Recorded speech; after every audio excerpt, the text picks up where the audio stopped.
Lucknow super జైంట్స్కి దెబ్బ మీద దెబ్బ. ఏంటో దెబ్బలు 5 మాట్లాడదాం. నంబర్ 1, బ్యాటింగ్ ఆర్డర్ని వాళ్ళు కాస్త మార్చారు. రిషబ్ పంత్ ఓపెన్ వచ్చాడు, సరే బాగానే ఉంది. మార్క్రమ్ నంబర్ 3 చేశారు, సరే ఓకే.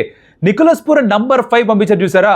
అక్కడ బాగా వర్కౌట్ అవుతున్న బ్యాటింగ్ ఆర్డర్ని కొంచెం దెబ్బతీశారు. ఇదిలా ఉండగా సెకండ్ దెబ్బ, సరైన బాల్స్కి సరైన షాట్స్ ఆడలేదు. లైక్ ఫర్ ఎగ్జాంపుల్ మార్క్రమ్ పైన ఉన్న బాల్ కట్ ఆడదాం అనుకుంటే తను అవుట్ అయిపోయాడు. ఇదిలా ఉందా?